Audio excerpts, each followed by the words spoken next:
जनाब राजनाथ सिंह ने अखनूर में मुसल्लह अफवाज के साबिक फौजियों के 9वें यौम के मौके पर मुनक़दा प्रोग्राम में शिरकत की और मादरे वतन के हक में इनकी बेलौस खिदमत के लिए सुनबाओं का तहे दिल से शुक्रिया अदा किया। साबिक फौजियों को इनकी बेलौस ड्यूटी और कुर्बानियों के लिए खराज अक़ीदत पेश करने और इन बहादुरों के रिश्तेदारों के साथ यकजहती को तक़वियत पहुँचाने के लिए मुसल्लह अफवाज के साबिक फौजियों का 9वां यौम आज 14 जनवरी को पूरे हिंदुस्तान में मुतअद्दिद मकामात पर मनाया जा रहा है। इस दिन के मुनासबत से जम्मू कश्मीर और दीगर मकामात पर फूल चढ़ाने की तक़रीबात के एहतमाम और साबिक फौजियों की रैलियों का इनेकाद किया गया।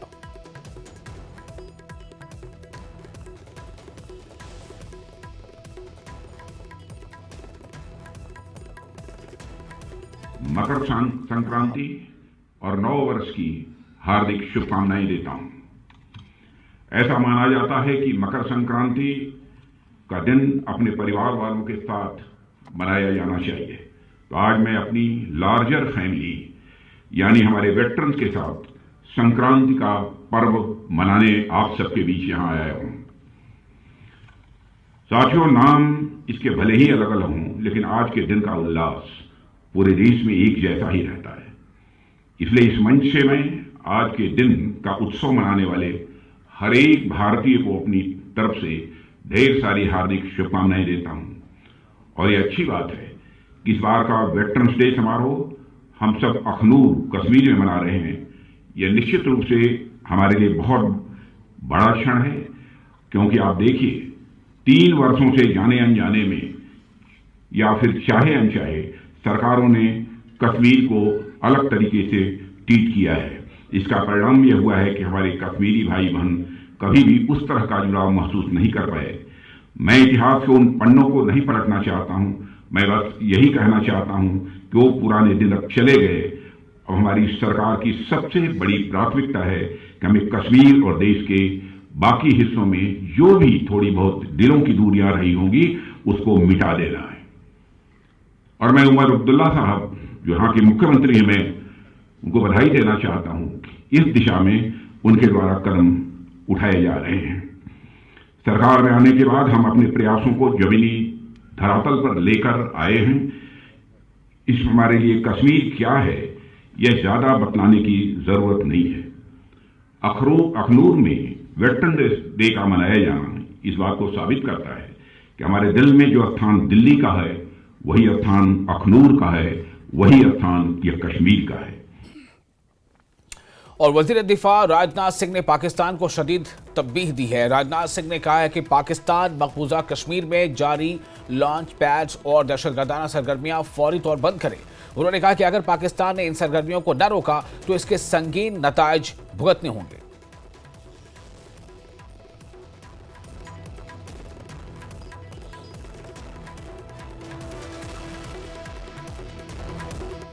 ईओके के वजीर आज़म अनवारुल हक जो आज कह रहे हैं वही भारत विरोधी एजेंडा पाकिस्तान के हुक्मरानों ने जनरल जियाउल हक के जमाने से चलाया हुआ है। पीओके की जमीन का इस्तेमाल आतंकवाद का खतरनाक कारोबार चलाने में किया जा रहा है। यह बात आज मैं खुलकर कहना चाहता हूं। वहां आज भी आतंकवादियों के लिए ट्रेनिंग कैंप चलाए जा रहे हैं। सीमा से सटे हुए इलाकों में लॉन्च पैड बने हुए हैं, इसकी पक्की जानकारी है। भारत सरकार को सब पता चल रहा है। पाकिस्तान को इनको खत्म करना ही होगा, नहीं तो डाट डाट डाट। और जम्मू कश्मीर के वजीर आला उमर अब्दुल्ला ने कल सोनमर्ग में टनल के इफ्तिताह के मौके पर पीएम नरेंद्र मोदी की जमकर तारीफ की थी, जिसके बाद से सियासी गलियारों में उमर अब्दुल्ला की बीजेपी से बढ़ती नजदीकियों पर चेमेगोइयां शुरू हो गई हैं। आइए सुनते हैं उन्होंने क्या कहा था। दुश्मनों का मुकाबला करेंगे, आप हैं जो हमारी सुरक्षा का पूरी तरह से बंदोबस्त करेंगे, आप हैं जो ये तय करते हैं कि हम अपनी रोजमर्रा की जिंदगी जो है आराम से बिता पाएं। और अब हमारा फर्ज बनता है कि आपकी कोई मुश्किल ना रहे, आपकी कोई परेशानी ना रहे, आपको कोई तकलीफ ना हो। और ये जब हम करें तो हमें ये समझ के नहीं करना चाहिए कि हम आप पे एहसान कर रहे हैं, क्योंकि ये हमारा फर्ज है। हम आपका किया हुआ एहसान चुका रहे हैं। आपने जो इस मुल्क के लिए किया, आपने हमारे ऊपर एक बहुत बड़ा एहसान किया है। अब हमारा फर्ज बनता है कि आपकी खिदमत करके आपके मुतालबे हल करके, आपके मुश्किलात कम करके हम अपना फर्ज निभाएं।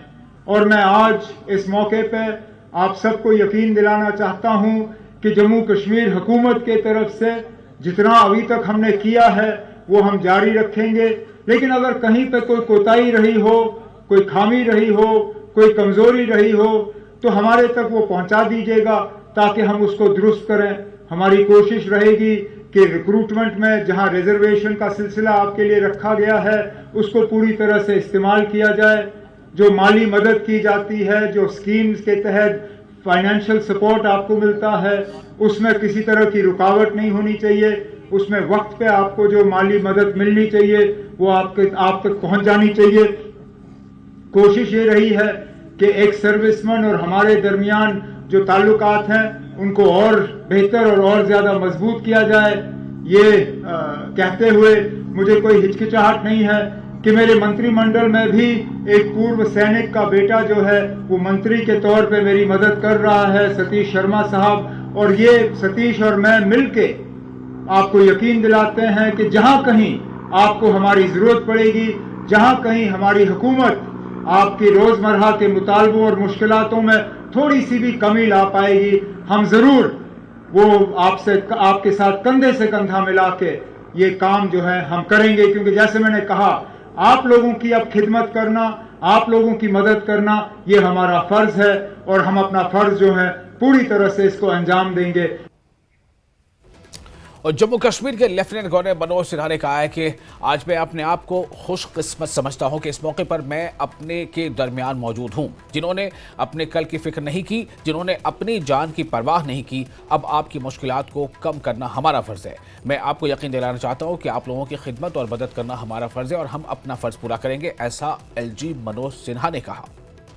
आपके व्यक्तित्वों के संस्कार, उन महान सेना सैनिकों की प्रेरणा, उनकी ऊर्जा इस म्यूजियम के माध्यम से समाज के हर एक वर्ग तक पहुंचेगी, इसका मुझे भरोसा है। माननीय रक्षा मंत्री जी के कर कमलों से 108 फीट ऊंचे तिरंगे का अनावरण भी हुआ है। तिरंगे के आदर्श एवं मूल्य हमें अपने कर्तव्यों का सदैव स्मरण कराते रहेंगे, ऐसा मैं मानता हूं। अभी थोड़ी देर पहले मैं कह रहा था कि कृतज्ञता, ग्रेटफुलनेस की बात मैं आपसे कर रहा था। एक शहीद का घर मुझे लगता है किसी मंदिर से कम नहीं होता। यह भावना जन सामान्य के मन में होनी चाहिए, जिन्होंने देश पर अपना सब कुछ कुर्बान कर दिया, न्यौछावर कर दिया, जिन्होंने अपनी जवानी भारत माता की रक्षा के लिए समर्पित कर दी। उनके प्रति प्रशासन और समाज बिना कुछ कहे सिर्फ अपनी जिम्मेदारी निभा करके केवल कृतज्ञता ज्ञापित कर सकता है। और मैं मानता हूं कि दुनिया की कोई करेंसी, किसी करेंसी में वो ताकत नहीं है जो भारत के वीर जवानों को, आपकी वीरता को तौल सके। सैनिकों के रक्त की कोई कीमत सरकार नहीं चुका सकती, लेकिन जरूर ये सुनिश्चित किया जा सकता है कि हमारे शहीद, हमारे वेटरन्स के परिवार सुविधा और सम्मान के साथ जीवन यापन कर सके। शब्दों की कृतज्ञता और जय जयकार नहीं, बल्कि उनके परिवार की खुशहाली का इंतजाम ये बड़ा आवश्यक है। मैं कह सकता हूं, पिछले कुछ वर्षों में जम्मू कश्मीर प्रशासन ने अनेक ऐसे फैसले लिए हैं। मैं जानता हूं देश के दूसरे राज्यों की तुलना में ये अभी भी कम है, लेकिन आज से 3 साल पहले जो धनराज साहब के परिजनों को 5 लाख मिलती थी, उससे बढ़ा करके 25 लाख रुपया किया गया था। अभी जनरल सुचिंद्र ने ढेर सारी बातें बताई हैं, मैं उसके विवरण में नहीं जाना चाहता हूं। अभी मुख्यमंत्री जी ने आपको आश्वस्त किया है, राज्य सैनिक बोर्ड का मुखिया होने के नाते वेटरन्स के बच्चों की शिक्षा, दीक्षा, उनके बेहतर कैरियर प्रोस्पेक्ट्स के लिए भी मैंने अनेक निर्णय किए। वेटरन्स की हमारी बच्चियों के सिविल सर्विसेज की परीक्षा उत्तीर्ण करने पर डिफेंस में कमीशनिंग के पश्चात जो आर्थिक राशि मिलती थी उससे में कई गुना वृद्धि की गई है। गत वर्ष फरवरी में ही हमने निर्णय किया था कि हमारे जम्मू कश्मीर के जेसीयूज और अदर रैंक्स के बच्चे अगर केएस एग्जाम पास करते हैं तो उन्हें भी सहायता दी जाएगी। इस तरह के अनेक फैसले लिए गए हैं समय समय पर। मैं उन फैसलों के विस्तार में नहीं जाना चाहता हूं, लेकिन आपको भरोसा देना चाहता हूं कि निश्चित रूप से पूरा जम्मू कश्मीर प्रशासन, ये राष्ट्र का भी कर्तव्य है और जम्मू कश्मीर सरकार और प्रशासन का भी कर्तव्य है। अनुकंपा की जो नीतियां हैं उन्हें भी काफी हद तक पूरी की गई हैं, जो रह गई हैं उन्हें भी जल्द पूरा कर लिया जाएगा। बच्चों के लिए 2 चिल्ड्रन हॉस्टल बनाने की बात कही गई थी, वो काम आने वाले दिनों में पूरा हो, इसकी कोशिश हो रही है। जम्मू के गांव धामवाल तथा श्रीनगर में पीर बाग में इनका निर्माण हो रहा है। नॉन गजेटेड पोस्ट के लिए अनेक रियायतें पूर्व सैनिकों के लिए जम्मू कश्मीर प्रशासन ने दी है। जम्मू कश्मीर पुलिस में भी अग्निवीरों की भर्ती के लिए 10% का आरक्षण रक्षा मंत्री जी आपके निर्देश पर किया गया था। 2023 जनवरी में विभिन्न वीरता और विशिष्ट सेवा पुरस्कारों के लिए जो वार्षिक राशि थी उसमें भी काफी बढ़ोतरी की गई थी। हमारे वेटरन्स तथा वीर नारियों के लिए जो भी उचित होगा, मैं समझता हूं जो भी किया जाएगा वो कम होगा। आपकी हर एक जरूरत में हम सब शामिल रहें, ऐसी मैं ईश्वर से प्रार्थना करता हूं और पुनः आपको भरोसा देता हूं कि आपके हितों की रक्षा के लिए जम्मू कश्मीर प्रशासन कृत संकल्पित है। मैं जानता हूं कि जब भी कर्तव्य की पुकार होगी तब हमारे वेटरन्स देश के गौरव को आगे बढ़ाने के लिए हमेशा तत्पर रहेंगे।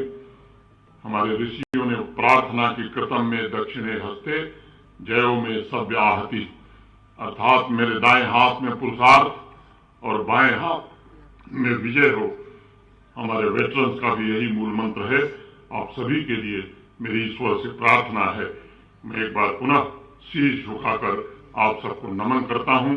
आदरणीय रक्षा मंत्री जी का एक बार विशेष रूप से अभिनंदन करता हुआ मैं अपनी बात यहीं पूरी करता हूं।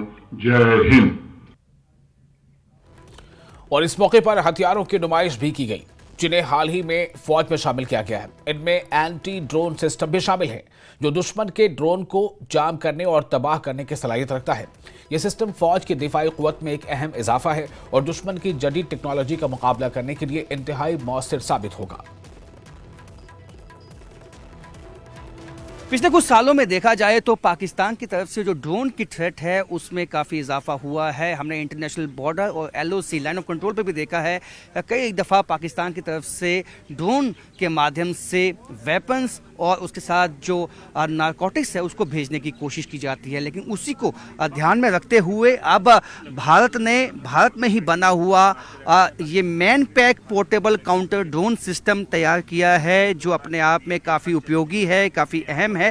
ये एंटी ड्रोन सिस्टम काफ़ी जो है इफेक्टिव है ऐसे इलाकों में, ऐसे टेरेन्स में, ऐसी टोपोग्राफी में जहाँ पे मैनुअली जो है जाके वहाँ पे चेक करना काफ़ी मुमकिन नहीं होता है। लेकिन ऐसे में ये सिस्टम बताता है कि 2 किलोमीटर तक इसकी रेंज होती है, यानी कि 2 किलोमीटर तक कोई भी ड्रोन यदि फ्लाई करेगा तो उसको ये डिटेक्ट करेगा और उसके बाद जो है वहीं से उसको ख़त्म भी किया जाता है। किस तरह से ये ड्रोन सिस्टम काम करता है? सर, इसका नाम MPCDS है, man portable counter drone system. इसकी मदद से हम 400 मेगाहर्ट्ज टू 6000 मेगाहर्ट्ज तक किसी भी ड्रोन को जाम कर सकते हैं। इसमें सर हम डिटेक्ट भी कर सकते हैं कि किस दिशा में ड्रोन उड़ रहा है। सर, खास बात यह है कि मेड इन इंडिया सर ये मेड इन इंडिया है और ये इन्होंने कहा है और आपको बताएंगे पीछे जो इसका सिस्टम बताया गया है। ये ड्रोन का पता लगाता है और जाम करता है। 2 किलोमीटर तक इसकी रेंज है, 2100 वाट है और 20 सेल्सियस से 45 सेल्सियस तक जो है ये काम कर सकता है। यानी कि ऑपरेशन में जो अगर तापमान रेंज देखा जाए तो ये आप देख सकते हैं कि 2 घंटे इसकी जो बैटरी बैकअप है वो रहता है और यानी दुश्मन को वापस जो है जो उसका ड्रोन जहां पे आया है उसको जाम भी किया जाता है और भारत में ही बना हुआ है। और जिस तरह के थ्रेट्स पाकिस्तान की तरफ से इस वक्त जो है पैदा हुए हैं उनसे निपटने के लिए हाल ही में इसको भारतीय सेना में इंडक्ट किया गया है। किस तरह से ये काम कैसे करता है, इसे कहीं भी हम इंस्टॉल कर सकते हैं, कहीं भी लगा सकते हैं सर। बस डिटेक्शन यूनिट और जामिंग सिस्टम में कम से कम 20 मीटर का अंतर होना चाहिए सर, दूरी होनी चाहिए 20 मीटर की सर, बाकी हम इसको कहीं भी लगा सकते हैं सर। कितना इफेक्टिव आप लोगों के लिए, कितना मदद देता है ये मतलब सिस्टम? सर हर भी कोई भी एनिमी की तरफ से ड्रोन आता है हम देख सकते हैं सर, किसी पर कहाँ से ड्रोन आ रहा है, किस दिशा से आ रहा है, जैसे वो नतीजा का हम फायर भी कर सकते हैं, अगर जाम नहीं हो पा रहा तो जाम भी फायर भी कर सकते हैं सर। अब तक कोई फायदा हुआ है इसका? बहुत फायदा हुआ सर, हर बार एनिमी का ड्रोन सर जब भी करते हैं हम उसको जामिंग सिस्टम ऑन कर देते हैं सर। तो देख सकते हैं कि भारतीय सेना को काफ़ी फ़ायदा जो है इस सिस्टम से मिला है, क्योंकि जम्मू कश्मीर में चाहे वो इंटरनेशनल बॉर्डर हो, एलओसी के इलाके हों, ऐसी कई घटनाएं जो हैं पेश आई हैं, सामने आई हैं, जिसमें पाकिस्तान की तरफ से जो है ड्रोन की मूवमेंट देखी गई है। लेकिन अब पाकिस्तान जो ड्रोन भेजेगा उसको ना बल्कि जाम किया जाएगा, उसको तबाह भी किया जाएगा, और ये उसमें मदद करता है सेना की ये एंटी ड्रोन सिस्टम जो इस वक्त सेना में इंडक्ट किया गया है। और आने वाली चुनौतियों का सामना करने के लिए सेना ने साफ किया है कि भारत में ही निर्मित ये जो सिस्टम है ये उनकी एक ताकत बन चुका है, जो भारतीय सेना को पहले से ज़्यादा सक्षम बनाता है। कैमरामैन आशु के साथ राजन वैद, न्यूज़ 18 जम्मू। और वहीं मुल्क में ही तैयार करदा सर्विलांस सिस्टम को भी हाल ही में फौज में शामिल किया गया है, जो लाइन ऑफ कंट्रोल या बैनुल-अक़वामी सरहद पर 35 किलोमीटर तक दुश्मन पर नजर रख सकता है और किसी भी नकलो हरकत पर नजर रखकर किसी भी चैलेंज से पहले सिक्योरिटी फराहम कर सकता है। चुनौतियाँ इस वक्त जम्मू कश्मीर में हैं, और जिस तरह से चैलेंजेस हैं, इंटरनेशनल बॉर्डर की बात की जाए या एलओसी की बात की जाए, ऐसे में एक सटीक सर्विलेंस सिस्टम होना बहुत ही अहम बन जाता है, और वही इंडक्ट किया गया है। भारत में ही निर्मित ये जो है सर्विलेंस सिस्टम है और काफ़ी इफ़ेक्टिव जो है, उपयोगी अब तक जो है ये साबित हुआ है सेना के लिए। सर इसकी विशेषता बताइए। सर ये भारत में निर्मित टाटा रजक लोरो से, जिसकी मदद से हम दिन और रात के समय में 35 किलोमीटर तक सर्वेलेंस कर सकते हैं। इसे हम किसी भी वेदर में इस्तेमाल कर सकते हैं, और इसके अंदर स्टोरेज की कैपेसिटी भी दे रखी है। इसे हम वाईफाई मोड में भी इस्तेमाल कर सकते हैं। पहले वाले लोरो से काफ़ी बेहतर है, और ये टाटा के कंपनी द्वारा इंडिया में ही निर्मित किया गया है, जो कि एक बहुत ही अच्छी विशेषता है इसकी। सर इसके साथ साथ आप जैसे कि आपने कहा 35 किलोमीटर तक इसका जो है सर्विलेंस कर सकता है, कोई भी मूवमेंट ट्रैक कर लेगा ये 35 किलोमीटर तक? जी हाँ, लाइन ऑफ साइट, इसको बस क्लियर लाइन ऑफ साइट चाहिए, उसके बाद ये कोई मूवमेंट जिसे आप अपनी आंखों से देखते हैं उस तरीके से कोई मूवमेंट को ट्रैक कर सकता है। अच्छा, कई दफ़ा वेदर जो है, कई इलाके ऐसे हैं, कोई टॉपोग्राफी ऐसी है, वेदर धुंध होती है, फोगी वेदर होता है, क्या उसमें भी ये ट्रैक कर सकता है? सर इसमें वेदर, फॉग वेदर के लिए भी एक ऑप्शन दिया हुआ है, जिसको हम इनेबल करके उसका इस्तेमाल कर सकते हैं। अच्छा, रात के वक्त जैसे कि कहीं ऐसे नाइट विजन डिवाइसेस वो भी इसमें हैं, क्या रात के वक्त भी कोई अगर एलओसी के पास या इंटरनेशनल बॉर्डर के पास कोई मूवमेंट हो वो ट्रैक हो सकती है, और कितना उपयोगी आप लोगों के लिए? सर रात के समय के लिए स्पेशली ये बहुत ही उपयोगी है, क्योंकि इसमें एक IR सेंसर दिया हुआ है, इंफ्रारेड सेंसर दिया हुआ है, जिसकी मदद से हम रात के समय भी 35 किलोमीटर तक हम मैक्सिमम रेंज इसका अचीव कर सकते हैं, ले सकते हैं। देख सकते हैं कि भारतीय सेना को पहले से ज़्यादा सक्षम बनाया गया है पिछले कुछ समय में, और उसमें सर्वेलेंस सिस्टम से लेते हुए कई ऐसे ड्रोन्स हैं, कई हेक्साकॉप्टर्स हैं जो भारतीय सेना की आज ताकत बन के सामने आए हैं। कैमरामैन आशु के साथ राजन वैद, न्यूज़ 18 जम्मू। और फिलहाल एक छोटा सा ब्रेक लेते हैं, ब्रेक के बाद खबरों का सिलसिला जारी रहेगा। आप बने रहे न्यूज़ 18 के साथ, मैं हूं विशाल।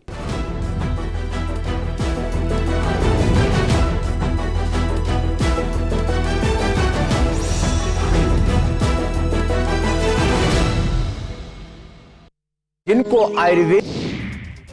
महाकुंभ पहुंची साध्वी निरंजन ज्योति ने न्यूज़ 18 से बातचीत में सनातन बोर्ड के गठन की मांग की, बोली वक्फ बोर्ड समाप्त हो। महाकुंभ में IITian बाबा न्यूज़ 18 से बातचीत में इंजीनियर से सन्यासी बनने के सफर के बारे में बताया। महाकुंभ में पहले अमृत स्नान में सुरक्षा के पुख्ता इंतजाम, चप्पे चप्पे पर ड्रोन से नजर रखी जा रही है। महाकुंभ के पहले दिन 13 जनवरी को 1,65,00,000 श्रद्धालुओं ने किया पवित्र गंगा में स्नान के दौरान सुरक्षा के कड़े इंतजाम। महाकुंभ के पहले दिन श्रद्धालुओं पर हेलीकॉप्टर से हुई थी पुष्प वर्षा, गुलाब की पंखुड़ियों की बारिश देख संगम तट पर मौजूद श्रद्धालुओं ने अभिभूत होकर जय श्री राम के लगाए नारे। महाकुंभ में बेहतर व्यवस्था देख खुश हुए श्रद्धालु, CM योगी की जमकर की तारीफ, देश विदेश से संगम नगरी पहुंच रहे हैं लोग।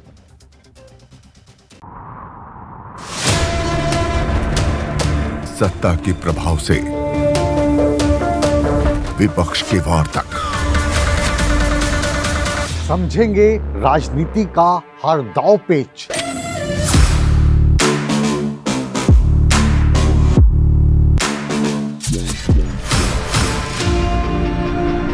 सवालों के रास्ते होगा मुद्दों का हर घेरा पार।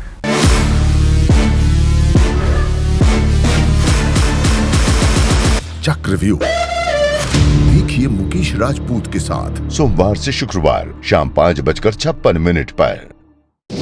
संगम तट पर बड़ी संख्या में श्रद्धालु कर रहे स्नान। कड़ाके की ठंड के बीच लोग लगा रहे आस्था की डुबकी। महाकुंभ में स्नान के लिए उमड़ा जनसैलाब।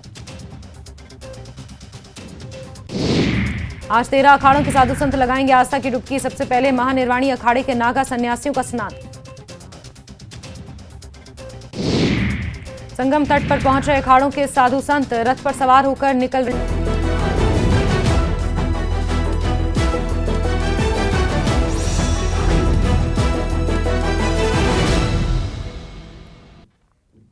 ब्रेक के बाद एक बार फिर आपका स्वागत है। जम्मू कश्मीर कांग्रेस के तर्जुमान रविंद्र शर्मा ने कल सोनबर्ग टनल के इफ्तिताह के मौके पर वजीर आला उमर अब्दुल्ला की जानिब से वजीर आजम नरेंद्र मोदी की तारीफ पर ज्यादा अहमियत नहीं दी। उन्होंने कहा कि इसमें ध्यान देने वाली कोई खास बात नहीं है क्योंकि ये प्रोटोकॉल के तहत था। इनके मुताबिक ये एक रस्मी बातचीत थी और इसका कोई खास सियासी मफहूम नहीं निकालना चाहिए। जो टनल था इसका शुरुआत यूपीए में और डॉक्टर मनमोहन सिंह जी की गवर्नमेंट की वजह से हुआ और उस वक्त के केंद्रीय मंत्री सीपी जोशी जी, राहुल गांधी जी और उमर अब्दुल्ला साहब भी वहाँ थे। इसलिए अच्छी बात है, थोड़ा देरी से बना, लेकिन रोड और रेलवे प्रोजेक्ट आज जो उद्घाटन हो रहे हैं ये डॉक्टर मनमोहन सिंह की क़यादत में जम्मू कश्मीर के लिए एक बहुत बड़े तोहफे दिए थे और आज उसका लाभ जम्मू कश्मीर को मिल रहा है।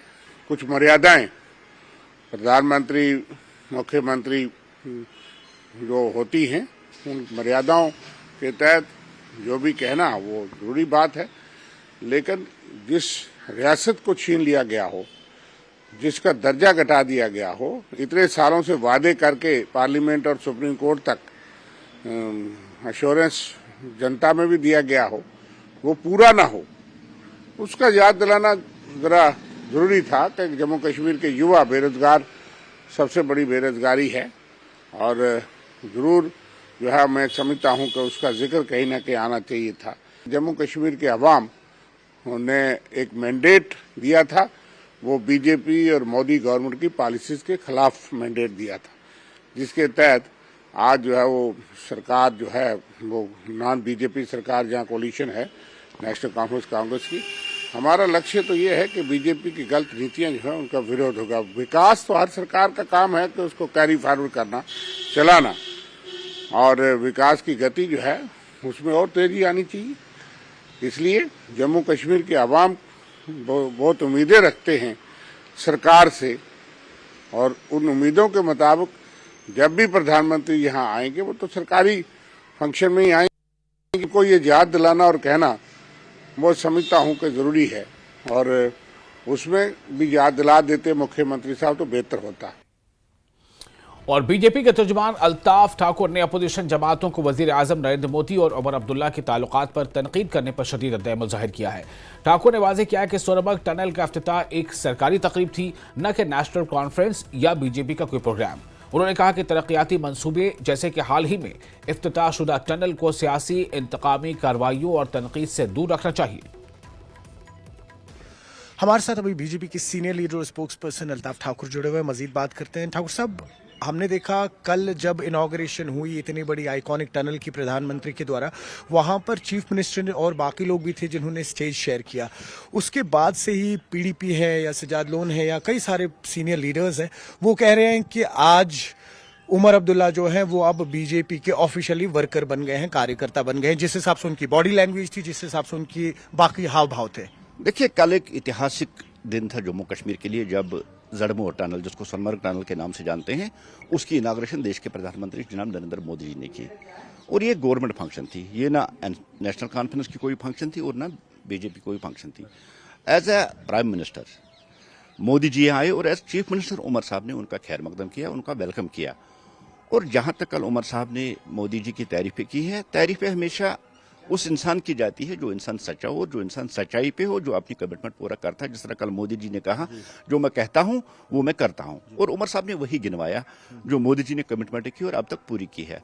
उसके साथ साथ उमर साहब ने पीएम मोदी की इसलिए शुक्रिया किया क्योंकि जम्मू कश्मीर को एक बहुत बड़ा गिफ्ट मिला, एक सौगात मिला है, जिससे जम्मू कश्मीर की इकानमी ही नहीं, जम्मू कश्मीर का टूरिज्म भी बढ़ेगा और स्ट्रक्चरल लेवल पे भी इस टनल की बहुत ज़्यादा अहमियत है। अब कुछ पार्टियां, कांग्रेस या पीडीपी या दूसरी जितनी भी पार्टियां हैं, इसको तनकीद का निशाना बनाती है। बेसिकली मुझे लगता है कि ये पार्टियां डेवलपमेंट की दुश्मन है, उनको डेवलपमेंट से एलर्जी हो रही है। जिस तरह से जम्मू कश्मीर में डेवलपमेंट हो रही है, प्राइम मिनिस्टर ने पिछले 10 साल में 12 बार जम्मू कश्मीर आए और उन्होंने कहीं ना कोई गिफ्ट दे दिया। आज से 7 दिन पहले उन्होंने जम्मू को रेल डिवीजन दे दिया, आज उन्हें टनल दी और इसी महीने वो रेल को भी श्रीनगर टू दिल्ली चलाने वाले हैं।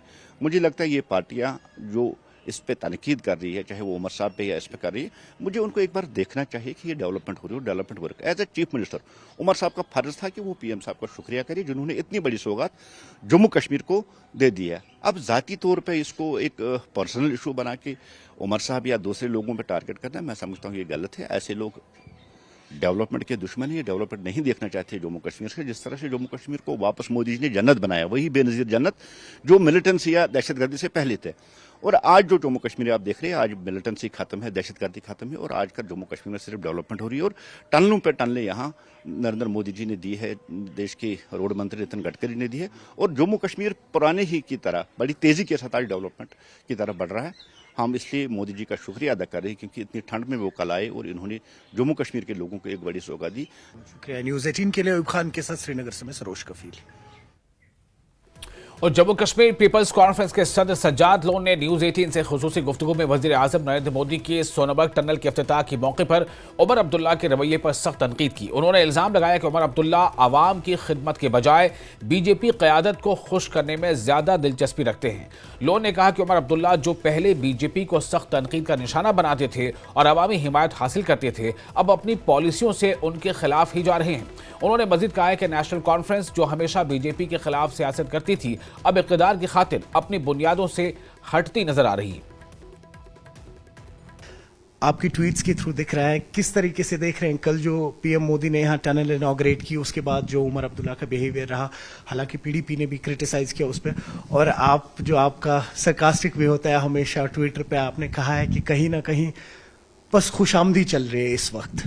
देखिए, मैं आपको बताऊं कि मतलब हम इतने इमेच्योर नहीं हैं कि जब एक चीफ मिनिस्टर होता है उसको मरकज के साथ डीलिंग करनी होती है, लेकिन मरकज के साथ डीलिंग करना और बीजेपी के सॉर्ट ऑफ को बटरिंग करना, उनके बारे में तारीफों के पुल बांधना, इसमें आसमान जमीन का फर्क है। इलेक्शन से पहले हमने हमेशा बोला था कि हम वो जगह है जम्मू कश्मीर जो बाकी स्टेटों की तरह नहीं है, उनसे उनका स्टेटहुड नहीं छीना गया है, हमसे हमारा स्टेटहुड छीना गया है। हमारे पास ये लक्ष्य नहीं है कि हम किसी भी party, BJP, Congress, national party से झगड़ा उठाएं। हमारा था कि सबके साथ बिल बन के रहो, हमें अपने स्टेटहुड से लेना देना है, क्योंकि मेरा मानना है कि जब तक स्टेटहुड नहीं आएगी हमारी शनाख्त, हमारी एग्जिस्टेंस एट रिस्क है। मगर ये तब जो नेशनल कॉन्फ्रेंस वाले हैं ये फतवा लेकर सब बीजेपी, वो भी बीजेपी, ये भी बीजेपी, और ये साफ सुथरे, आप इनके तकरीरें देखें। यही उमर अब्दुल्ला तब बोलता था कि मोदी जी ने टोपी नहीं ली है कभी। वो दूसरा एक बोलता था कि और योगी आदित्यनाथ ने बोला कि कश्मीरी औरतों के साथ गॉड फॉरबिड कोई गलत काम करो। क्या क्या नहीं बोला, हुक्म कुफर दिए सबको। और आज जब कल मैंने चीफ मिनिस्टर को मरकज से बात करते हुए नहीं देखा, बीजेपी की जो दरबार है उसमें घुटनों तले माथा अपना जो है टेकते हुए देखा, और मुझे बहुत शर्म आई कि ये बंदा जो कल तक मीडिया पर, टीवी पर इतनी बड़ी बड़ी बातें करता था, व्हाट अ कम डाउन। हम तो तब भी बोलते थे कि यार मरकज से हमें दोस्ताना ताल्लुकात रखने पड़ेंगे, बोला ये बीजेपी वाले। मैं एक चीज आपको बोल सकता हूं डंके की चोट पर, मैं अपनी जिंदगी में कभी इतना नहीं गिर सकता। When we go there, we represent the people of Kashmir. उसने दिखा दिया कल कि यही कश्मीर के लोग जिन्होंने उसको 42 सीटें दी, जो ये बड़ी बड़ी एंटी बीजेपी बातें कर रहा था, कल वहां गिड़गिड़ा रहा था, तो वो 32 सीटों को जिनने वोट डाले, और इवन हम जिनने नहीं डाले, मेजॉरिटी वहां गिड़गिड़ा रही थी। What a shame. और फिलहाल एक और छोटा सा ब्रेक लेते हैं। ब्रेक के बाद खबरों का सिलसिला जारी रहेगा। आप बने रहे न्यूज 18 के साथ।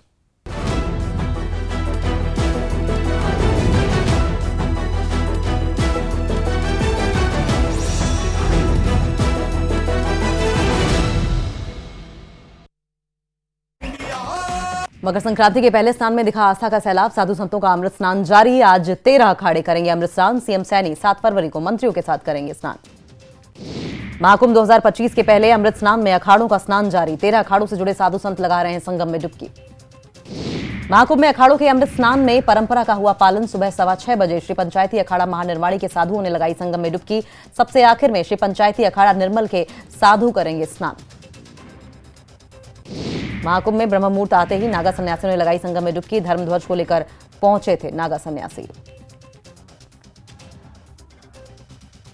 महाकुंभ में अमृत स्नान के लिए सभी अखाड़ों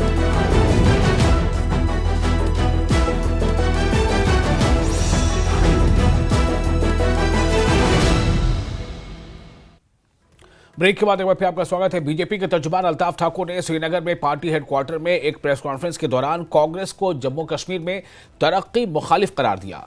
ठाकुर ने कहा कि कांग्रेस की जानिब से वजीर आजम नरेंद्र मोदी के हालिया दौरे कश्मीर और सोनमर्ग टनल के इफ्तिताह पर की जाने वाली तनकीद इस बात की अक्कासी करती है कि ये जमात खित्ते में तरक्की के खिलाफ है। इन्होंने जोर देकर कहा कि वजीर आजम नरेंद्र मोदी ने 2014 में ओहदा संभालने के बाद से अब तक जम्मू कश्मीर के बारे 12 दौरे किए हैं और हर दौरे में खित्ते के लिए अहम तरक्याती मंसूबे लाए गए हैं। कांग्रेस जैसी पॉलिटिकल पार्टीज जिसका आधार ही देश में नहीं है और जम्मू कश्मीर भी अब कांग्रेस का आधार नहीं है, देश में कहीं कांग्रेस थी, वो इस दौरे की मुखालफत करते हैं। क्योंकि सच में अगर माना जाए कांग्रेस को डेवलपमेंट से एलर्जी है, उनको डेवलपमेंट से इन्फेक्शन होती है। जिस तरह से कल कश्मीर को इतनी बड़ी सौगात मिली है, उस पर तनकीद करना, उस पर कटाकश करना इस बात को दर्शाता है कि ये पार्टियां वही दौर चाहती है जब यहां पत्थर चलते थे, गोलियां चलती थी, ग्रेनेड चलते थे और बम चलते थे। ये कश्मीर को एक डेवलप्ड कश्मीर नहीं देखना चाहते। ये कश्मीर में फिर वही हड़ताली सियासत देखना चाहते। ये कश्मीर में फिर बंद, फिर वही प्रोटेस्ट, फिर वही बात देखना चाहते। जिस तरह से कल देश के प्रधानमंत्री आए और उनकी शान में जो कल उमर साहब ने कहा कि ये वो प्रधानमंत्री है जो कहते हैं वो करते, और खुद देश के प्रधानमंत्री जी ने भी कहा कि मैं जो कमिटमेंट करता हूं मैं पूरी करता हूं।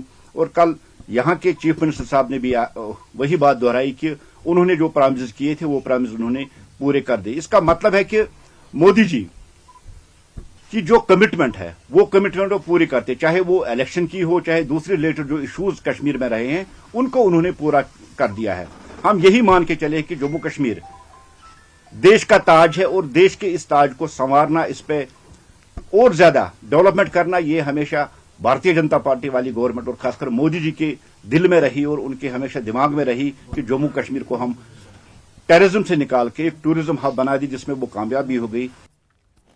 और अखनूर के दखर गांव और मनावर तोवी के करीब मुश्तबा दहशतगर्दों की मौजूदगी की इत्तला पर सिक्योरिटी फोर्सेज ने एक बड़ा मुश्तरका सर्च ऑपरेशन शुरू कर दिया। इस ऑपरेशन में जम्मू कश्मीर पुलिस और भारतीय फौज के अहलकार शामिल हैं, जो लाइन ऑफ कंट्रोल के करीब जंगलात में दहशतगर्दों की तलाश कर रहे हैं। माजी में भी इस इलाके में दहशतगर्दों के साथ झड़पें हुई थी, जिनमें 3 दहशतगर्दों को हलाक किया गया था। हाल ही में एक मकामी शख्स ने दखर गांव के करीब मुश्तबा अफराद को देखने की इत्तला दी थी, जिसके बाद फोर्सेज ने इलाके में ऑपरेशन तेज कर दिया है। इस समय हम अखनूर के दखर गांव के मनावर तवी के पास हैं। यहां कल रात को लोकल द्वारा संदिग्ध 2 व्यक्ति देखे गए, जिसकी जानकारी तुरंत जम्मू कश्मीर पुलिस और भारतीय सेना को दी गई। उसके बाद लगातार सर्च ऑपरेशन जारी है। तो आज सुबह की बात करें तो आज सुबह से भी सर्च ऑपरेशन लगातार जारी है। उसके साथ साथ जैसे 26 जनवरी का त्यौहार है और आज भारत के जो डिफेंस मिनिस्टर हैं वह भी अखनूर पहुंचे हैं, तो इस सब को देखते हुए जो दुश्मन है किसी तरह से जम्मू कश्मीर में खलल डालने के प्रयास में है। बट जो हमारी सिक्योरिटी एजेंसीज हैं बिल्कुल अलर्ट मोड पे है, चप्पे चप्पे पे निगरानी रखी हुई है। आसमान से लेकर जमीन तक खंगाला जा रहा है। अभी की मैं अपडेट दे दूं कि सर्च ऑपरेशन डखर इलाके में मनावर तवी के पास लगातार जारी है। कल रात को एक बार फिर संदिग्ध देखे गए। इसके बात करूं तो मैं पिछले शुक्रवार को भी संदिग्ध लोग देखे गए थे, उसके बाद भी सेना द्वारा जम्मू कश्मीर पुलिस द्वारा सर्च ऑपरेशन चलाया गया था। उसके बाद कल रात को एक बार फिर लोकल द्वारा संदिग्ध व्यक्ति देखे गए। उसके बाद से अभी तक सर्च ऑपरेशन लगातार जारी है। न्यूज़ 8 के लिए सुनील सिंह बाबू, अखनूर। महकमे मौसमियात की 150वीं सालगिरह का जश्न मनाया जा रहा है। इस मौके पर श्रीनगर दफ्तर भी जश्न में शामिल हो गया है। महकमे मौसमियात के डायरेक्टर डॉक्टर मुख्तार ने न्यूज़ 18 को खुसूसी इंटरव्यू देते हुए बताया कि कल दिल्ली में एक बड़ी तकरीब का इनेकाद किया जाएगा, जहां वजीर आजम नरेंद्र मोदी महकमे मौसमियात की अहमियत पर रोशनी डालेंगे। डॉक्टर मुख्तार ने यह भी इंकशाफ किया कि श्रीनगर महकमे मौसमियात को जल्द जदीद मशीनरी और बर्फ की पैमाइश के आलात फराहम किए जाएंगे। हमारे साथ जुड़े हुए अभी डॉक्टर मुख्तार मेट के डायरेक्टर हैं श्रीनगर से। मजीद बात करते हैं उनसे। सर, 150 साल जो हैं कंप्लीट हो गए हैं और उसके चलते हुए काफ़ी सारे इवेंट्स हो रहे हैं अभी आईएमडी की तरफ से, कुछ बताएं पहले इसके बारे में। जी बहुत बहुत शुक्रिया। देखो, आप सबको आईएमडी की तरफ से मुबारकबाद पेश करना चाहता हूँ, क्योंकि डिपार्टमेंट ने अपने 150 साल जो है पूरे किए हैं। और इस डिपार्टमेंट ने जो एस्टेब्लिशमेंट किया था 1875 में, 15 जनवरी 1875 को, और कल जो है इसका पूरा 150 साल जो है पूरा हो रहा है। तो इस मोमेंटस ओकेजन पे पूरा ऑल ओवर इंडिया में इसका सेलिब्रेशन जो है मनाया जा रहा है, अलग अलग स्टेट्स के अंदर। और सबसे बड़ा फंक्शन जो है दिल्ली के अंदर मनाया जा रहा है, जो ऑनरेबल प्राइम मिनिस्टर ने जो है उस पूरे इवेंट को उसमें शुमूलियत किया है और अपना भाषण में भी कहा है कि अब लोगों को वेदर रेडी रहना चाहिए और स्मार्ट क्लाइमेट का जो है ये करना चाहिए लोगों को। और उसने अपने स्पीच में ये भी मेंशन किया, जैसे कल उनका इवेंट यहाँ पे सोनमर्ग के अंदर था, तो कहीं ना कहीं मौसम का उसने इम्पोर्टेंस बताया कि जो लोवेस्ट लेवल से लेकर हाईएस्ट लेवल तक के जितने भी लोग हैं सबको मौसम का इन्फॉर्मेशन जो है ज़रूरत पड़ता है और काफ़ी इम्पोर्टेंट है आजकल के दौर में। और जो वेदर फोरकास्ट और सर्विसेज हैं इसको हम कमिंग डेज में और बेहतर कर सकें, रिलायबल फोरकास्ट, एक एक्यूरेट फोरकास्ट लास्ट माइल तक पहुंचे पूरे जम्मू कश्मीर के अंदर। तो यहीं उसने शुभकामनाएं की है सबको और सबको मुबारकबाद दिया है। तो मेट सेंटर श्रीनगर भी जो है यहाँ पे अपना पूरा काम कर रहा है और कमिंग डेज में हम अपना फोरकास्ट को जो है कैसे बेहतर कर सकें, कैसे इसको एक्यूरेट कर सकें। और जो नेटवर्क है हमारा रडार का, ऑब्जर्वेशनल नेटवर्क, खासकर ऑटोमेटिक वेदर स्टेशंस का, मैनुअल ऑब्जर्वेटरीज का या ऑटोमेटिक स्नो गेजेस का, तो लास्ट 10-15 सालों में काफ़ी ज़्यादा हमने इम्प्रूवमेंट किया है। और कमिंग डेज में 4 नए रडार्स और लग रहे हैं, खासकर चिनाब वैली, पीर पंजाल है जहाँ नॉर्थ कश्मीर के अंदर और साउथ कश्मीर के अंदर, तो 4 नए रडार्स इन एडिशन जो है और लग रहे हैं। और उसके बगैर ऑटोमेटिक वेदर स्टेशंस ऑलमोस्ट लगभग 12-15 के आसपास लग रहे हैं पूरे जम्मू कश्मीर के अंदर ड्यूरिंग नेक्स्ट 5 ईयर्स के अंदर। और ऑटोमेटिक स्नो गेजेस भी जो है पहाड़ी इलाकों पे लगने वाले हैं। तो ओवरऑल जो है नेटवर्क को हम बढ़ा रहे हैं, सर्विसेज को हम बढ़ा रहे हैं ताकि ये लास्ट माइल तक पहुंच सके। बहुत शुक्रिया सर। आपने सुना डायरेक्टर में डॉक्टर मुख्तार को, जिन्होंने कहा कि किस तरीके से 150 साल कंप्लीट हो रहे हैं इस वक्त आईएमडी के, और साथ ही साथ इन्होंने कहा कि प्रधानमंत्री जो है दिल्ली में एक बहुत बड़ा इवेंट है जिसमें उन्होंने हिस्सा लिया। मेट के बारे में, आईएमडी के बारे में, इंपॉर्टेंस के बारे में जिक्र इन्होंने किया है। कुल मिला के बात की जाए तो कश्मीर की जब बात होती है वहाँ पर आईएमडी या मेट डिपार्टमेंट काफ़ी ज़्यादा इंपॉर्टेंट हो जाता है। और जो नई टेक्नोलॉजीज़ अभी इंट्रोड्यूस करने वाले हैं, जैसा अभी आपने डॉक्टर मुख्तार को सुना, उसके बाद कम्प्लीटली जो आईएमडी है, जो मेट है, इनके फोरकास्ट में काफ़ी ज़्यादा चेंज आएगी और काफ़ी ज़्यादा एक्यूरेट होंगे। न्यूज़ 18 के लिए अयूब खान के साथ श्रीनगर से मैं सरोज कफील। और सेहत खिदमात को बेहतर बनाने के सिमत में एक कदम के तौर पर डिस्ट्रिक्ट अस्पताल बांडीपोरा कैंसर के मरीजों को राहत फराहम करने के लिए कीमोथेरेपी की सहूलियात के साथ एक वार्ड मुतारिफ कराने के लिए तैयार है, जिन्हें बसूरत दीगर इलाज के लिए श्रीनगर अस्पतालों का रुख करना पड़ता है। डिस्ट्रिक्ट अस्पताल बांडीपोरा के मेडिकल सुपरिटेंडेंट डॉक्टर मसरत इकबाल ने कहा कि वार्ड का इंतजाम 2 मुआलिजीन और 2 पैरामेडिकल स्टाफ करेंगे, जिनमें मेडिकल ऑन्कोलॉजी की खुसूसी तरबियत होगी। उन्होंने मजीद कहा कि कैंसर वार्ड का तारुफ जिले के अंदर मरीजों के काबिल रसाई और बर वक्त देखभाल को यकीनी बनाने में संगमेल साबित होगा। बेसिकली क्या है कि मैंने देखा है कि ये लोग जो है कीमोथेरेपी जिनको जरूरत है, जो कैंसर पेशेंट्स है, जो इस बीमारी से मुब्तला है, वो उनको यहाँ से सिक्किम जाना पड़ता था या SMHS। तो आप देख रहे हैं वहाँ ऑलरेडी रश है और अगर यहाँ से भी जाएंगे तो ओवरलोड हो जाएगा। तो मैंने एक स्टेप लिया यहाँ पर कि हम कीमोथेरेपी यहाँ हमने स्टार्टअप किया है, हमने रजिस्ट्रेशन शुरू किया। अभी तक 8 लोगों ने यहाँ रजिस्टर किया है।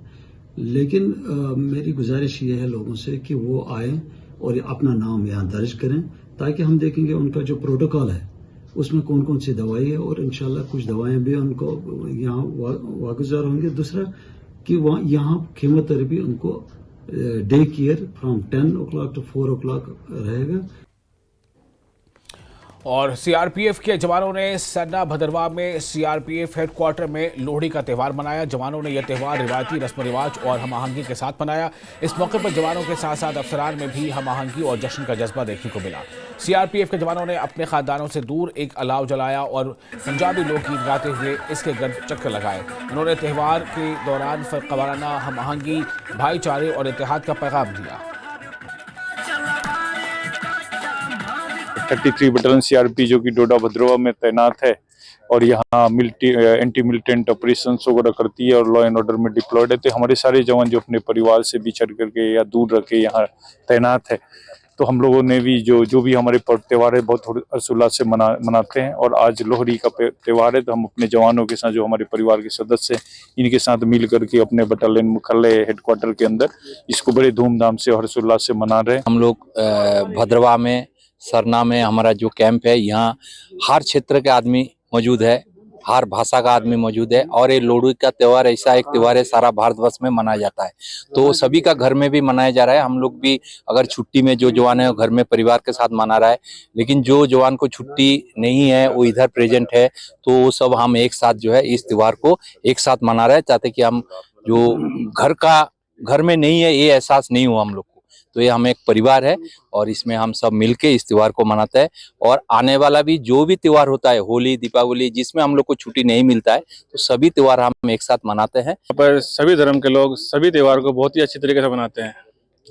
और जो अपने घर से दूर हैं, हमने सबने यहाँ पर अपना घर जो बना रखा है, यही हमारा घर है। अब हम छुट्टी तो घर जाते हैं तो थोड़ी छुट्टी मिलती है, लगभग 2 महीने की, 1 साल तो हम यहीं पे रहते हैं। यही सभी हमारा परिवार है। इसी सभी में परिवार से जो भी त्यौहार होता है हम सब मिल के मिलाते हैं खुशी खुशी। और बागबानी के फरोग के लिए महकमा बागबानी भदरवा में किसानों और दीगर शराकतदारों के लिए एक तरबियती प्रोग्राम मुनक्किद कर रहा है। इस दौरान हाईटेक पॉली हाउस और एप्पल ब्लॉक का भी इफ्तिताह किया गया। Program holistic agriculture development program के तहत जिला डोडा के किसानों और बागबानों के लिए मुनक्किद किया गया। प्रोग्राम के दौरान किसानों ने बागबानी महकमे के फ्रूट प्लांट नर्सरी का दौरा किया। तरक्की पसंद बागबानों, खासतौर पर हाई डेंसिटी एप्पल ग्रोअर्स से बातचीत की और उनके तजुर्बात से सीखने का मौका हासिल किया। किसान भाइयों को उनकी आय कैसे बढ़े, उनको मॉडर्न टेक्नोलॉजी से बागबानी कैसे हो, प्लांट्स की कैसे केयर हो, उनकी कैसे हाई डायनेस्टी का जो कंसेप्ट यहाँ पे आया हुआ है कुछ सालों से, तो वो सारी चीजें डिस्कस करने के लिए ये प्रोग्राम यहाँ पर ऑर्गेनाइज किया गया था। और इसके साथ साथ हमने यहाँ पर जो हाईटेक पॉली हाउसेस जिनमें ये चीजें तैयार होनी है, उनका भी इनागुरेशन आज यहाँ पर किया। मुख्य उद्देश्य था ये किसानों के साथ एक इंटरेक्शन मीट रखी गई थी, जिसे फार्मर्स इंटरेक्शन कहते हैं हम। उसमें एक कैपेसिटी बिल्डिंग पे तरफ ध्यान दिया गया। जैसे आपने देखा किसानों ने कैनोपी मैनेजमेंट की बात की, हाई डेंसिटी प्लांटेशन की बात की और ट्रेडिशनल जो प्लांटेशन है उसको रोग आउट करने की बात की। तो हमने इसी प्लेटफॉर्म को एक्सप्लॉइट करते हुए लोगों को स्कीमों के बारे में डिटेल्स में जानकारी दी गई है और उनको बताया गया है कि जो ये हाई डेंसिटी प्लांटेशन की तरफ ये आए ताकि ज़्यादा से ज़्यादा लोग इसका फ़ायदा ले सकें। जो हमारे पास ज़मीनें पड़ी हैं, यहाँ के जहाँ ये प्रोग्राम रखा गया था, ये इसीलिए रखा गया कि इन ज़मीनों को हाई डेंसिटी ऑर्चर्ड से कवर किया जाए, ताकि हाई डेंसिटी मीन्स जो कहा जाता है कि कम ज़मीन में ज़्यादा खेती बाड़ी। और जितने भी लोग बेरोजगार हैं, अभी पढ़े लिखे घर में बैठे हैं, उनको ये जो फार्मिंग है इनके उसे करने की ज़रूरत है, क्योंकि गवर्नमेंट जो है हमारे पास तरह तरह के बेनिफिट्स लेके आई है। और फिलहाल एक और छोटा सा ब्रेक लेते हैं, जल्द हाजिर होंगे।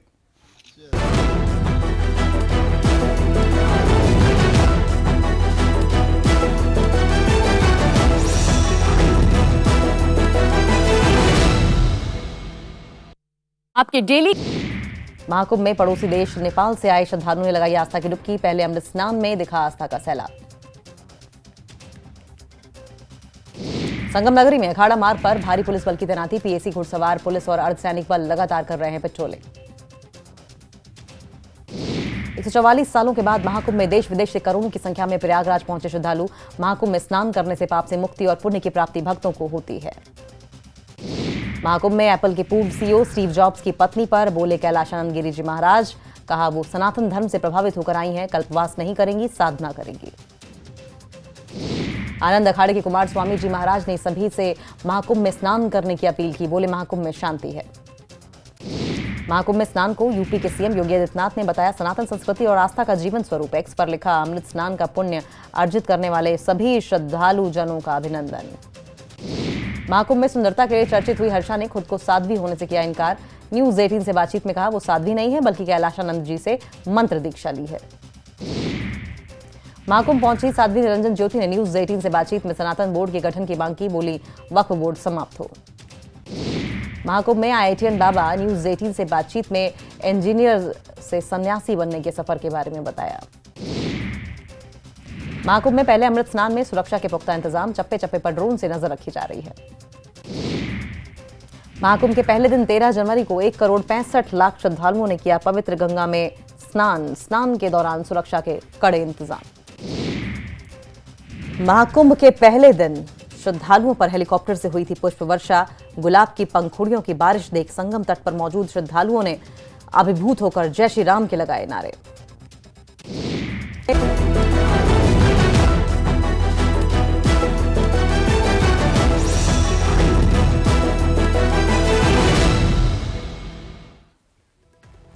जनूबी कश्मीर के सब जिला तुराल का दूर उफ्तादा इलाका गुजर बस्ती पतहार इस जदीद दौर में भी बुनियादी सहूलियात से महरूम है।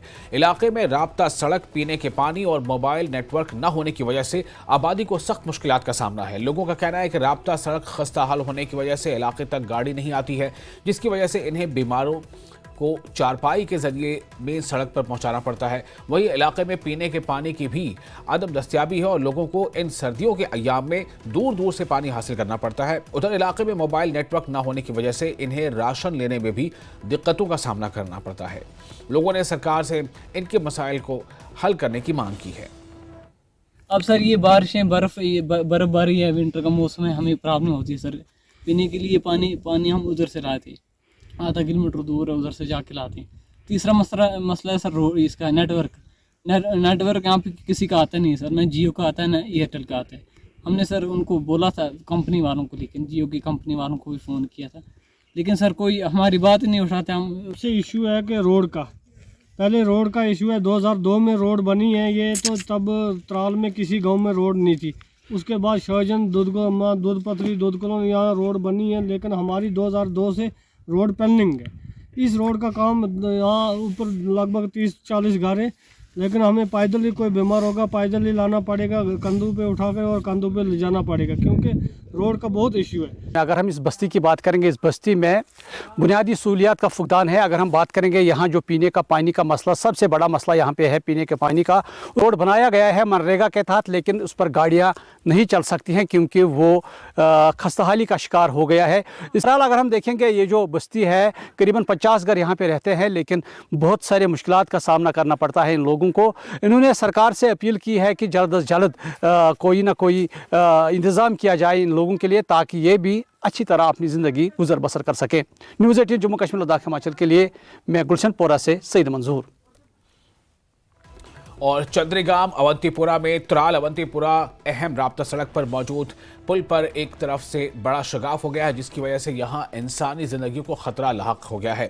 मकामी लोगों ने बताया कि अगरचे चंद साल कबल ही महकमे R&B ने करोड़ों रुपयों की लागत से यह पुल तामीर किया था, ताहम कुछ सालों में ही यह पुल खस्ताहाल हो गया है। उन्होंने कहा कि अगरचे कई बार महकमे को पुल की तजदीद और मरम्मत करने की मांग की थी, ताहम अभी तक इसकी तजदीद मरम्मत नहीं की गई है और इंसानी जानों को खतरे में डाला जा रहा है। उन्होंने LG इंतजामिया से इस हवाले से तहकीकात करने की मांग की है, ताहम इस हवाले से एग्जीक्यूटिव इंजीनियर R&B मंजूर अहमद ने बताया जल्द ही पुल पर तजदीद मरम्मत का काम शुरू किया जाएगा। इससे पहले 10-12 साल पुल तामीर हुआ है। पुल तामीर होते ही बिल्कुल यहाँ एक शिगाफ हुआ है। शिगाफ ने एक गड्ढे की सूरत इख्तियार ली है। हमने 12 जो मुतलका डिपार्टमेंट है AEE साहब है, उसको 12 गुजारिश की है कि ये गड्ढा इसको यहाँ पर तामीर की जाए, मगर बदकिस्मती से वो यहाँ नहीं आए। यहाँ बहुत ख़तरा होता है, अगर खुदा न खास गाड़ी इसमें फिसल जाए तो बहुत जानी नुकसान होने का खतरा है। कोई नहीं आया। मैंने अपनी मेंबरान हजरात को भी उधर AEE के पास लिया, मगर उसने हमारी आवाज़ सदा बहसैर हो गई। कोई नहीं आया, ना AEE साहब ना मुतलका डिपार्टमेंट यहाँ आया। हम गुजारिश करते हैं कि फिर यहाँ आए और इस गाड़ी को पूरा करें। है कि इस पुल की जो बज़बान हाल, इसकी जो सूरत हाल है बिल्कुल आप ख़ुद भी देख रहे हैं। और ताज्जुब की बात यह है कि हमारी जो विलेज वेलफेयर कमेटी है कई बार ये वफूद की सूरत में मुतल्लिका हुकाम के पास गई, लेकिन अभी तक तकरीबन 1 साल से ज़ायद अरसा गुज़रा है, अभी तक इस बारे में कोई ठोस इक़दाम नहीं किए गए।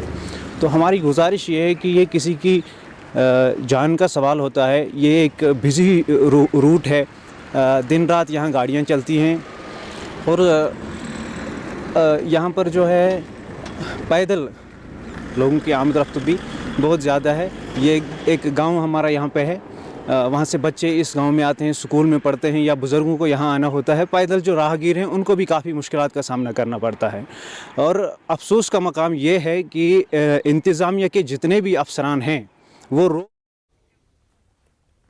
एसएसबी स्कैन बटालियन पटन की जानिब से कश्मीरी लड़की और लड़कियों के लिए 30 रोज़ा मुफ्त बुनियादी कंप्यूटर कोर्स अख्ताम पजीर हुआ। इस सिलसिले में 2nd बटालियन के हेडक्वार्टर में एक तकरीब मुनक़िद हुई, जिसमें इन बच्चों को एसएसबी के कमांडेंट आशीष निटानी के हाथों सर्टिफिकेट से नवाजा गया। इस कोर्स में मुख्तलिफ अजला के 40 से ज़्यादा तालिब इल्मों ने हिस्सा लिया, जिनमें लड़कियां भी शामिल थी।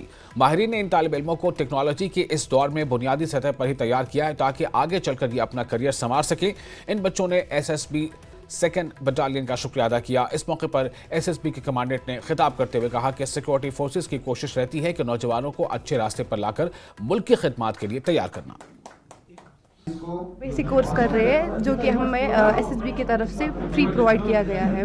हम इस कोर्स में मतलब हमने इस कोर्स में बहुत कुछ सीखा है, लाइक बेसिक कंप्यूटर टेक्नोलॉजी। हम इस कोर्स की वजह से लाइफ में फ्यूचर में बहुत कुछ कर सकते हैं। We are very thankful SSB 2nd battalion को बहुत शुक्रिया अदा करना चाहते हैं क्योंकि उन्होंने हमें ये प्रोवाइड किया ये कोर्स, जिसमें हम अपने फ्यूचर के बारे में भी सोच सकते हैं और सोच के रखा भी है कि हमें क्या करना पड़ेगा। यहाँ पर एसएसबी का शुक्रिया अदा करते हैं कि उन्होंने हमें यहाँ पर फ्री कंप्यूटर को बेसिक कंप्यूटर कोर्स करवाया है।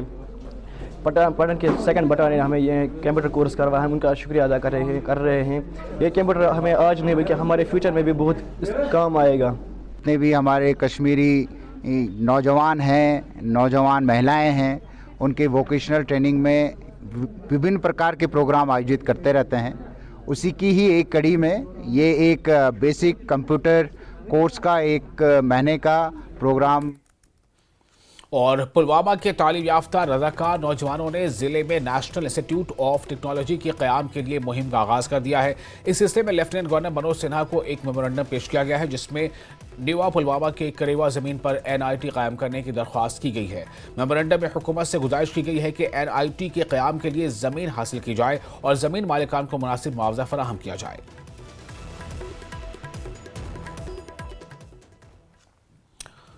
आपको बताएं कि भदरवा की हसीन वादी में सयाहत को फ़रोग़ देने के लिए Jammu Kashmir tourism department, Bhaderwah development authority और ख्वातीन एंटरप्रेन्योर अनीज़ा मुश्ताक ने मुश्तरका तौर पर गुलडंडा चरागाह में बर्फानी स्कीइंग तरबियती कोर्स का एहतमाम किया। इसका मकसद मकामी नौजवानों को तरबियत फराहम करके इन्हें रोज़गार के मौक़े फराहम करना और सयाहों को मज़ीद मुतवज्जे करना है। हमें बहुत अच्छा लगा यहाँ आके। ये सारे कोर्सेज जो होते हैं सिर्फ श्रीनगर में ही होते हैं, वहीं पे लोग जाते हैं। यहाँ पे तो सिर्फ आते हैं लोग, बर्फ़ देखते हैं, दैट से चले जाते हैं। लेकिन हम जब यहाँ पे आए, हमने ये सब किया। पहले ही तो सब कुछ नहीं आता है किसी को भी, सीखने से ही सब इंसान